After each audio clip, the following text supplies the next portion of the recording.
বাতিলদের প্রতিহত করলে তুমি আহমদি রাজা, দ্বীনের ইশারা জাগালে হে ইমাম আহমদি রাজা। রাজা রাজা রাজা রাজা আহমদ রাজা। আলহামদুলিল্লাহ রাব্বিল আলামিন ওয়াসসালাতু ওয়াসসালামু আলা সাইয়্যিদিল মুরসালিন আম্মা বা'দ ফাআউযু বিল্লাহি মিনাশ শাইতানির রাজীম বিসমিল্লাহির রহমানির রহিম আসসালাতু ওয়াসসালামু আলাইকা ইয়া রাসূলাল্লাহ ওয়া আলা আলিকা ওয়া আসহাবিকা ইয়া হাবিবাল্লাহ আসসালাতু ওয়াসসালামু আলাইকা ইয়া নাবিয়্যাল্লাহ ওয়া আলা আলিকা ওয়া আসহাবিকা ইয়া নূরাল্লাহ। মাদানী চ্যানেলের দর্শকবৃন্দ, দুরূদ শরীফ পাঠ করার অগণিত ফজিলত ও বরকত রয়েছে। আমাদের প্রিয় নবী হযরত মুহাম্মদ সাল্লাল্লাহু তাআলা আলাইহি ওয়াসাল্লাম ইরশাদ করেছেন, যে ব্যক্তি আমার উপর একবার দুরূদ শরীফ পাঠ করে আল্লাহ সুবহানাহু ওয়া তাআলা তার উপর 10 বার রহমত নাজিল করেন। সাল্লু আলাল হাবিব সাল্লাল্লাহু তাআলা আলা মুহাম্মদ সাল্লাল্লাহু তাআলা আলাইহি ওয়াসাল্লাম। মাদানী চ্যানেলের দর্শকবৃন্দ, আমরা অনুষ্ঠান করছি আলা হযরতের জীবনী নিয়ে। আর আমরা গত অনুষ্ঠানগুলোতে আলা হযরতের দাদা, বাবা, তারপর আলা হযরতের বাল্যকাল ইত্যাদি সম্পর্কে আমরা আলোচনা করেছি। তারপর আলা হযরত রাহমাতুল্লাহি তাআলা আলাইহি এর অধ্যয়নের প্রতি, কিতাব চর্চার প্রতি তার কেমন ভালোবাসা ছিল, কেমন আগ্রহ ছিল, সে সম্পর্কে আমরা আলোচনা করেছিলাম। আজ আমরা আলা হযরত রাহমাতুল্লাহি তাআলা আলাইহি এর পীর ও মুর্শিদ এবং বাইআত ও খেলাফত সম্পর্কে ইনশাআল্লাহ আমরা আলোচনা করব। মানুষ পড়াশোনা করার পরে, শরীয়তের এলেম অর্জন করার পরে বাইআত কেন গ্রহণ করে? বাইআত গ্রহণের কারণ কি? বাহ্যিক তো এলেম অর্জন হয়ে যায়, কিন্তু বাতিনের এলেমের প্রয়োজন পড়ে, বাতিনকে সংশোধনের প্রয়োজন পড়ে। তো মানুষ নিজের বাতিনকে সংশোধন করার জন্য পীরের হাতে বাইআত গ্রহণ করে। তো আলা হযরত রাহমাতুল্লাহি তাআলা আলাইহিও পীরের হাতে বাইআত গ্রহণ করেছিলেন। এ সম্পর্কে ইনশাআল্লাহ আমরা আলোচনা করব। তবে এর পূর্বে আমরা জানবো যে পীর হওয়ার জন্য কি কি শর্ত রয়েছে। একটি কিতাব, প্রসিদ্ধ কিতাব রয়েছে যার নাম হচ্ছে সাবঈ সানাবিল। তবে সানাবিলের মুসান্নিফ, যিনি লেখক, তিনি পীর হওয়ার জন্য 4টি শর্ত লিখেছেন। আর আলা হযরত রাহমাতুল্লাহি তাআলা আলাইহিও লিখেছেন। আর সাহিবে বাহারে শরিয়ত, যিনি বাহারে শরিয়তের প্রণেতা, তিনিও তার প্রসিদ্ধ কিতাব বাহারে শরিয়তের প্রথম খণ্ডের মধ্যে, প্রথম অংশের মধ্যে তিনি পীর হওয়ার জন্য 4টি শর্ত উল্লেখ করেছেন। তো পীর হওয়ার জন্য প্রথম শর্ত হচ্ছে যে সুন্নি সাহিউল আকিদা হওয়া। এর অর্থ কি? যে আহলে সুন্নাত ওয়াল জামাতের অন্তর্ভুক্ত হতে হবে পীর হওয়ার জন্য। তারপর কি? তার সাহিউল আকিদা, তার আকিদা শুদ্ধ হতে হবে। যদি তার আকিদাই শুদ্ধ না হয়, তাহলে তার কাছে বায়াত গ্রহণ করে লাভই বা কী? কেননা রাসূলুল্লাহ সাল্লাল্লাহু আলাইহি ওয়াসাল্লাম বলেছেন যে বনি ইসরাইল 72টি ফেরকার মধ্যে বিভক্ত হয়ে গিয়েছিল, আর আমার উম্মত 73টি ফেরকায় বিভক্ত হয়ে যাবে। আর সেই 73টি ফেরকার মধ্যে শুধু একটি ফেরকা নাজাত প্রাপ্ত হবে, জান্নাতি হবে। তখন সাহাবা کرام রাসূলুল্লাহ সাল্লাল্লাহু আলাইহি ওয়াসাল্লামকে জিজ্ঞেস করলেন, ইয়া রাসূলুল্লাহ, ইয়া হাবিবাল্লাহ, ক্বাল মান হিয়া ইয়া রাসূলুল্লাহ, সেই ফেরকা কোন দল হবে, সেটা কোন ফেরকা? রাসূলুল্লাহ সাল্লাল্লাহু আলাইহি ওয়াসাল্লাম বললেন, মা আনা আলাইহি ওয়া আসহাবি, যার উপরে আমি থাকব এবং আমার সাহাবা کرام থাকবে, সেটা হচ্ছে আহলে সুন্নাত ওয়াল জামাত। আর উলামায়ে কেরামগণ বলেছেন, মা আনা আলাইহি এর মাধ্যমে রাসূলুল্লাহ সাল্লাল্লাহু আলাইহি ওয়াসাল্লামের সুন্নাতকে বোঝানো হয়। আর ওয়া আলা আসহাবি এর অর্থ সাহাবা کرامের জামাতকে বলা হয়। তো এ দুটার অর্থ মিলিয়ে হয়ে যায় আহলে সুন্নাত ওয়া জামাত। তো উলামায়ে কেরামগণ এর ব্যাখ্যার মধ্যে বলেছেন সেই ফেরকার নাম হচ্ছে আহলে সুন্নাত ওয়া জামাত। তো যদি আকিদা আহলে সুন্নাত ওয়াল জামাতের অন্তর্ভুক্ত হয়, তাহলে তার কাছে বায়াত গ্রহণ করা যাবে। আর যদি অন্য কোনো দলের থাকে বা অন্য কোনো ফেরকার সাথে থাকে, তাহলে তার কাছে বায়াত গ্রহণ করাটা শুদ্ধ হবে না। পীর হওয়ার জন্য দ্বিতীয় নম্বর শর্ত হচ্ছে যেন ফাসিকে মুলিন না হয়। ফাসিকে মুলিন কাকে বলা হয়? মুলিন অর্থ হচ্ছে যে প্রকাশ্য। এটা শব্দটা আসছে এলান থেকে। এলান থেকে মুলিন, ইয়ানি অর্থাৎ যে প্রকাশ্যে গুনাহ করে। প্রকাশ্যে কোন গুনাহ করে? আবার গুনাহের মধ্যে ক্যাটেগরি আছে, সগীরা গুনাহ, কবিরা গুনাহ। তো যারা প্রকাশ্যে কবিরা গুনাহ করতে থাকে, তাদের কাছে বায়াত গ্রহণ করা যাবে না, তাদেরকে বলা হয় ফাসিকে মৌলিন। যেমন কেউ প্রকাশ্যে দাড়ি এক মুষ্টি থেকে কামাচ্ছে, বা তার কাছে তার দাড়ি নেই, বা কেউ প্রকাশ্যে 2টা-3টা করে আংটি পড়ে, তারপর নামাজ পড়ে না, রোজা রাখে না। তো অনেকে আমাদের সমাজের মধ্যে অনেক পীর, এ ধরনের পীর পাওয়া যায়, নামের শুধু পীর, আর মানুষকে ধোকা দেওয়ার চেষ্টা করে, তাদের কাছে কোনোদিন বায়াত গ্রহণ করা যাবে না। বায়াত হওয়ার জন্য কি দেখতে হবে, সে যেন ফাসিকে মুআলিন না হয়, সে যেন সুন্নাতের ওপর আমলধারী হয়, তার সুন্নাত, সে যেন নামাজ 5 ওয়াক্ত পড়ে, তার দাড়ি এক মুষ্টি যেন হয়, আর ইত্যাদি ইত্যাদি।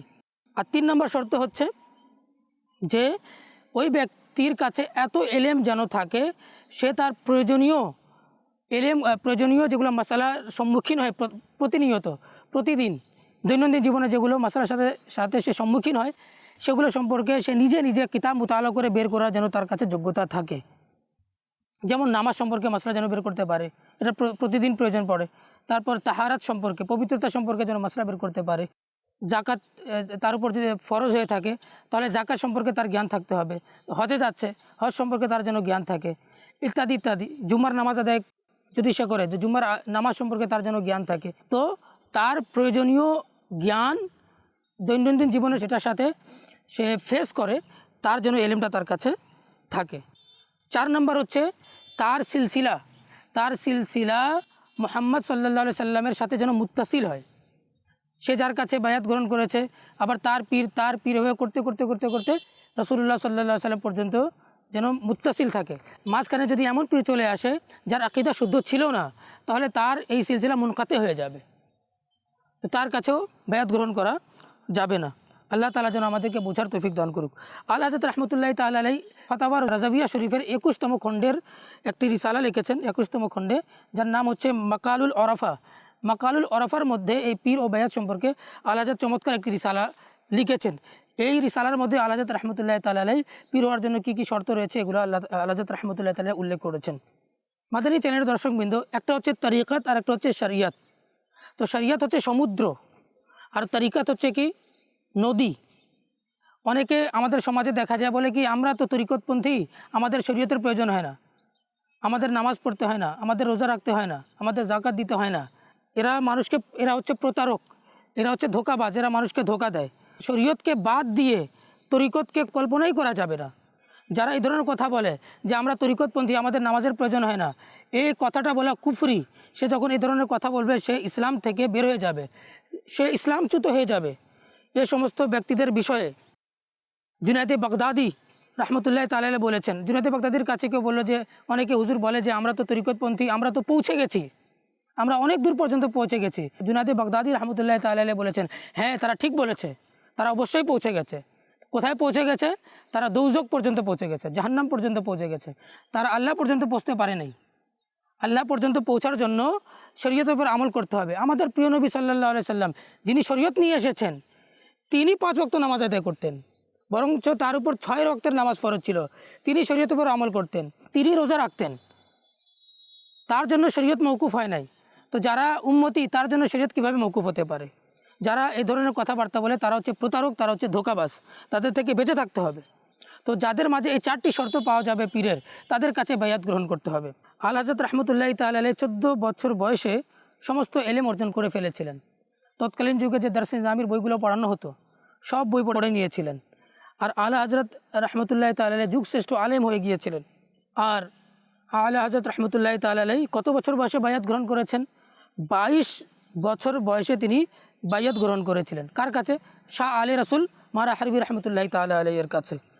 এর ঘটনাটা এরকম যে একবার আলা হযরত খুব দুঃখিত ছিলেন, খুব ব্যথিত ছিলেন, খুব ভারাক্রান্ত হৃদয় ছিল আলা হযরত রহমতুল্লাহি তাআলা আলাইহির। তো তিনি রাত্রে যখন ঘুমালেন, স্বপ্নে দেখছেন যে আলা হযরত রহমতুল্লাহি তাআলা আলাইহির স্বপ্নে তার দাদা যান রাজা আলী খান এসেছেন, আর তার হাতে একটা সিন্দুক আছে। ওই সিন্দুকটা আলা হযরত রহমতুল্লাহি তাআলা আলাইহির হাতে দিলেন। আর রাজা আলী খান বললেন যে কিছুদিন পরে, খুব শীঘ্রই তুমি এমন একজন মানুষের সাথে তুমি সাক্ষাৎ করবে, সেই সাক্ষাতের মাধ্যমে তোমার অন্তরে সব দুঃখ বেদনা সব দূর হয়ে যাবে। আলা হযরত রাহমাতুল্লাহি তাআলা যখন ঘুম থেকে জাগ্রত হলেন, জাগ্রত হওয়ার পরদিনই তাজুল ফুহুল আল্লামা বাদায়ুনি রহমতুল্লাহি তাআলা আলাইহি আলা হযরতের কাছে সাক্ষাৎ করার জন্য আসলেন। যখন তিনি আসলেন, আলা হযরত রহমতুল্লাহি তাআলা আলাইহি তার স্বপ্নের কথা বাদায়ুনি রহমতুল্লাহি তাআলা আলাইহিকে জানালেন। তো তাজুল ফুহুল বাদায়ুনি রহমতুল্লাহি তাআলা আলাইহি আলা হযরতকে বলেন, এখন আপনার বায়াত করার প্রয়োজন। তখন বাদায়ুনি রহমতুল্লাহি তাআলা আলাইহি আলা হযরত এবং আলা হযরতের বাবা দুজনকে নিয়ে মারে হেরা চলে গেলেন। তো আলা হযরত রহমতুল্লাহ তাআলা আলাইহি আর তার বাবা এবং বাদায়ুনি রহমতুল্লাহ তাআলা আলাইহি ট্রেনে চড়লেন। ট্রেনে উঠে ওই মারহারা শরীফের স্টেশনে গিয়ে পৌঁছালেন। স্টেশনে নামার সাথে সাথে আলা হযরত রহমতুল্লাহ তাআলা আলাইহি বলছেন, আমি শাইখে কামিলের খুশবু পাচ্ছি। সুবহানাল্লাহ, একজন আল্লাহর ওলি আর এক আল্লাহর ওলির কাছে যাচ্ছে। আরে শাইখে কামিলের সুগন্ধ পাওয়ার জন্য তো ওইরকম নাকের প্রয়োজন আছে। তিনি স্টেশনে আছেন আর শাইখে কামিলের সুগন্ধ পাচ্ছেন কিভাবে? কারণ আল্লাহ তাআলা তেমন ক্ষমতা দিয়েছেন এই আল্লাহর ওলিকে যে ওলি মি শানাসাদ, ওলিকে ওলিরাই চেনে। তো আলা হযরত রহমতুল্লাহ তাআলা দূর থেকেই শাইখের সুগন্ধ পাচ্ছেন, বললেন যে আমি শাইখের সুগন্ধ পাচ্ছি।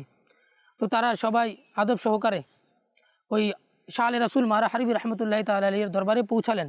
দরবারে পৌঁছানোর পরেই শাহ আলী রাসুল মারা হারবি বলছেন যে আসো আসো, আমি তো কয়েকদিন ধরে তোমারই অপেক্ষা করছিলাম। সুবহানাল্লাহ সুবহানাল্লাহ। অথচ এর পূর্বে কোনোদিন সাক্ষাৎ হয় না আলা হযরতের সাথে, কিন্তু তিনি অপেক্ষা করছেন। আল্লাহর ওলি জানতেন যে আল্লাহ তাআলার প্রদত্ত ক্ষমতার মাধ্যমে আল্লাহর ওলিরা ভবিষ্যৎ সম্পর্কেও জ্ঞান অর্জন করতে পারেন। তো আলা হযরতকে বসালেন। তো আলা হযরত রহমতুল্লাহ তাআলা আলাইহিকে সে সময় শাহ আলী রাসুল মারা হারবি মুরিদ করলেন, বাবাকেও মুরিদ করলেন এবং বাবাকেও খেলাফত দান করলেন। আর আলা হযরত রহমতুল্লাহ তাআলা আলাইহিকেও খেলাফত দান করলেন, মুরিদও বানালেন।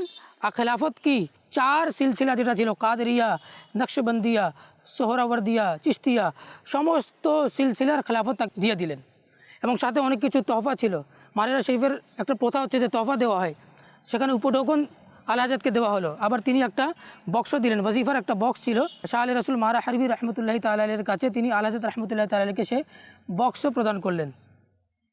পাশে শাহ আলী রাসুল মারা হারবি রহমতুল্লাহ তাআলা আলাইহির নাতি দহিত্র তিনি সেখানে উপস্থিত ছিলেন, যার নাম হচ্ছে সৈয়দ আবুল হুসাইন আহমদ নুরি, যিনি হচ্ছেন মুস্তাফা রাজা খান আলা হযরতের যে ছোট ছেলে, তার পীর মুর্শিদ সৈয়দ আবুল হুসাইন আহমদ নুরি। এই জন্য মুস্তাফা রাজা খানের সাথে নাম লেখানো মুস্তাফা রাজা খান নুরি, এবং তার সিলসিলার যারা মুরিদ হয়ে থাকেন তাদেরকে নুরি বলা হয়ে থাকে। শাহ আলী রাসুল মারা হারবি রহমতুল্লাহ তাআলা আলাইহি ইনি কার কাছে, তিনি তো যুগশ্রেষ্ঠ আলেম ছিলেনই এবং পীরও ছিলেন, মুত্তাকি ছিলেন, পরহেজগার ছিলেন। তিনি কার কাছে শিখেছিলেন? হ্যাঁ, তার একজন চাচা ছিলেন, তার চাচার কাছে তিনি ইলমে দ্বীন শিক্ষা অর্জন করেছিলেন, তার কাছে তাসাউফের জ্ঞান অর্জন করেছিলেন। তার চাচা অনেক বড় আলেম ছিলেন, অনেক বড় পরহেজগার মুত্তাকি লোক ছিলেন। আর যাকে আলা হযরত রহমতুল্লাহ তাআলা আচ্ছে মিয়াঁ বলেছেন, তার হাদায়কে বখশিশের মধ্যে তার মক্তা, একটা কালামের মক্তার মধ্যে আলা হযরত যাকে আচ্ছে মিয়াঁ বলেছেন, নামে ইস রাজা সে আব মিট যাও বুরে কামো, দেখো তেরে পল্লে পর ও আচ্ছে মিয়াঁ আয়া। এই আচ্ছে মিয়ার আলোচনাটা হাদায়কে বখশিশের এই নাতের মধ্যে আলা হযরত রহমতুল্লাহ তাআলা আলাইহি উল্লেখ করেছেন। তো আচ্ছে মিয়াঁ কে ছিলেন? আলা হযরতের পীর মুর্শিদের চাচা ছিলেন। আর সৈয়দ আবুল হুসাইন আহমদ নুরি কে ছিলেন? ইনি ছিলেন আলা হযরতের পীর মুর্শিদের নাতি আর আলা হযরতের ছেলের পীর মুর্শিদ।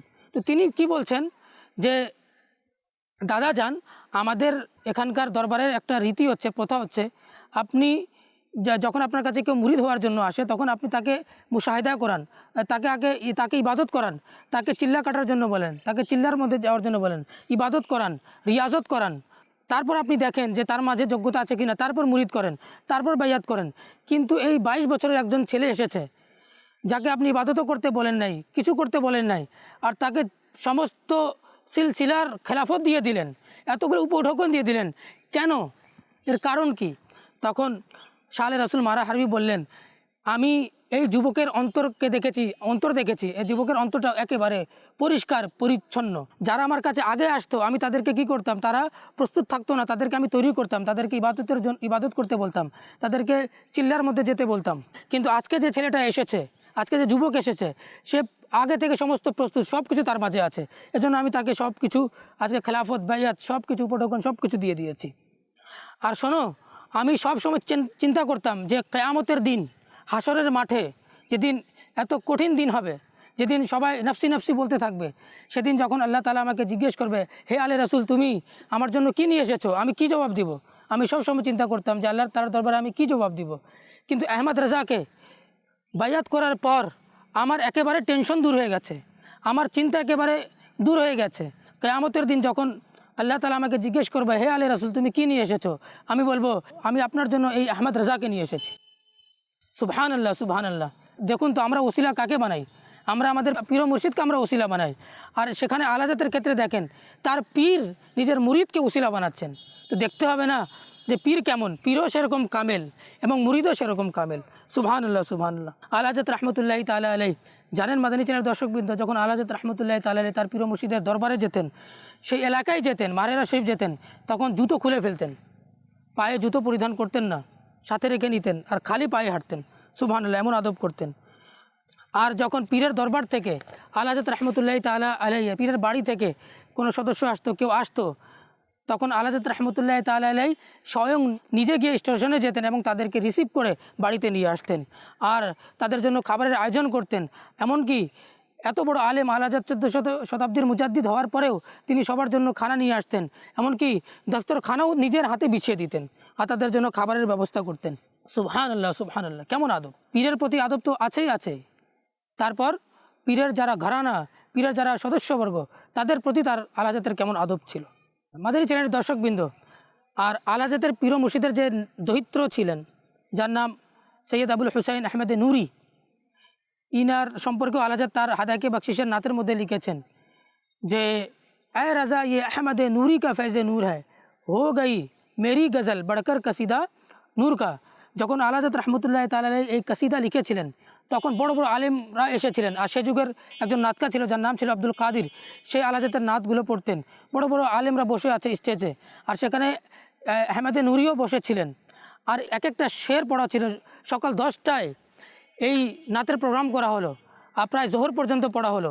এক একটা শেরকে আলেমরা একবার, দুইবার, তিনবার, চারবার করে শুনতেন আর সৈয়দ আহমেদ নুরি মাথা নত করে শুধু শুনছিলেন আর শুনতে শুনতে শুনতে নাত এদিকে শেষ আর ইনার রুহ, আত্মা দেহপিঞ্জর থেকে বের হয়ে গেল। সুবহানাল্লাহ, সুবহানাল্লাহ। আলাজাত কেমন ভালোবাসতেন! তিনি এত চমৎকার এলেমপূর্ণ কবিতা লিখেছেন, নাত লিখেছেন, কিন্তু তিনি শেষ পর্যায়ে এসে কি বিনয় প্রকাশ করছেন, যেটা তো আমার কোনো বড়ত্ব না, এটা তো আমার কোনো এলেমের বাহাদুরি না, এটা তো বাস আমি আমার প্রিয় মুর্শিদের নাতির কাছে এই ফয়েজটা পেয়েছি, এই ফয়েজটা পেয়ে আমার এই কাসিদাটা নূরের কাসিদায় পরিণত হয়ে গেছে। সুবহানাল্লাহ, সুবহানাল্লাহ। আলাজাতের প্রিয় মুর্শিদ বলছেন যে তাদের ভক্তবৃন্দকে বলেছিলেন, মুরিদদেরকে বলেছিলেন, শোনো, আমার মাশায়েখ, আমার পূর্ববর্তী যেগুলো মাশায়েখ আছেন তাদের যে সমস্ত বই আছে আর আমাদের এখানে যারা বই লেখে তাদের বই ততক্ষণ পর্যন্ত স্যাটিসফাই হবে না যতক্ষণ পর্যন্ত আহমদ রাজা যতক্ষণ পর্যন্ত স্যাটিসফাই করে না দেন। তিনি যে এবারতকে বলবেন সঠিক, সেটা সঠিক, তিনি যে এবারতে দাগ দিয়ে দিবেন যেটা শুদ্ধ না, অশুদ্ধ, সেটা অশুদ্ধ, তিনি যেটাকে বলবেন এটা বই ছাপানোর জন্য, সেটা ছাপানো হবে, তিনি যা বলবেন সেটাই কি হবে? সঠিক। সুবহানাল্লাহ, সুবহানাল্লাহ। তো মুরিদের প্রতি কেমন ভরসা ছিল! হ্যাঁ, তিনি আল্লাহর ওলি ছিলেন, তিনি জানতেন যে এই যুবক 1400 শতাব্দীর মুজাদ্দিদ হবে, ইনার এলেম পুরো বিশ্বে পৌঁছে যাবে, এজন্য তো তিনি তার মুরিদকে এত ভালোবাসতেন। আর আলা হযরত রহমতুল্লাহি তাআলা তার পীর মুর্শিদকে কেমন ভালোবাসতেন! একবার আলা হযরত রহমতুল্লাহি তাআলা আর তার পীর মুর্শিদ শালে রাসূল মারা হারবি এক বাড়ি থেকে বের হচ্ছেন, তো সব কিছু একই, পাগড়ি মনে হচ্ছে একই, পাগড়ি একই, চেহারা একই, কাপড় একই, লিবাস একই, হাঁটার স্টাইলটা একই, তার চলন একই, কথা বলার সিস্টেমটা একই, কথা বলার ধরন একই, বসার সিস্টেমটা একই, সব কিছু পীর মুর্শিদের নকল করতেন। শুধু পার্থক্য এতটুকু ছিল যে শাহ রাসূল মারা হারবি রহমতুল্লাহি তাআলা আলাইহির দাড়ি সাদা ছিল আর আলা হযরত রহমতুল্লাহি তাআলা আলাইহির দাড়ি কালো ছিল। আসলেই আলা হযরত ফানাফির রাসূল তো ছিলেনই, তিনি ফানাফিস শায়খও ছিলেন, তিনি ফানাফিস শায়খও ছিলেন। আজ আলহামদুলিল্লাহ আমাদের আমির আহলে সুন্নাত দাওয়াত ইসলামের প্রতিষ্ঠাতা হযরতুল আল্লামা মাওলানা মুহাম্মদ ইলিয়াস আত্তার কাদির রাজভী জিয়াই দামাত বরকাতুহুল আলিয়া কেমন সুন্নাতের অনুসরণ করেন, সুন্নাতের উপর কেমন আমল করেন, তার খাওয়া দেখুন, তার হাঁটা দেখুন, তার চলা দেখুন, তার বলা দেখুন, তার পাগড়ি পরিধানের স্টাইল দেখুন, তার লিবাস পরার স্টাইল দেখুন। আজকে আমির আহলে সুন্নাতকে বিশ্বের কোটি কোটি মানুষ ফলো করছে। তিনি কিভাবে খান, সেভাবে মানুষ খানা খায়, তিনি কিভাবে কথা বলেন, মানুষ সেভাবে কথা বলে, তিনি কীভাবে পাগড়ি পড়েন, সেভাবে মানুষ পাগড়ি পড়ে। কেন? আমির আহলে সুন্নাত দামাত বরকাতুহুল আলিয়া তিনি তার জীবনকে সুন্নাত অনুযায়ী পরিচালিত করেছেন, সুন্নাত মোতাবেক পরিচালিত করেছেন, এই জন্য সারা বিশ্বের মানুষ আজকে আমির আহলে সুন্নাতকে ফলো করছে। আল্লাহ তাআলা যেন আমাদেরকেও আমির আহলে সুন্নাতকে ফলো করার তৌফিক দান করুক। মাদানী চ্যানেলের দর্শকবৃন্দ, আজ আমরা আলা হযরত রাহমাতুল্লাহি তাআলা আলাইহির বাইয়াত এবং মুর্শিদ সম্পর্কে আমরা জানলাম। আল্লাহ তাআলা যেন আমাদেরকে আলা হযরতের মাসলাকের উপরে অটল থাকার তৌফিক দান করুক, আলা হযরতের তালিমাতকে বাস্তব জীবনে বাস্তবায়ন করার তৌফিক দান করুক এবং আল্লাহ তাআলা আমাদেরকে আলা হযরতের মাসলাকের উপর অবিচল থাকার তৌফিক দান করুক।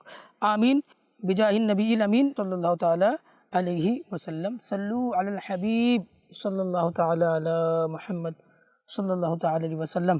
বাতিলদের প্রতিহত করলে তুমি আহমদি রাজা, দ্বীনের ইশারা জাগালে হে ইমাম আহমদি রাজা। রাজা রাজা রাজা রাজা আহমদ রাজা।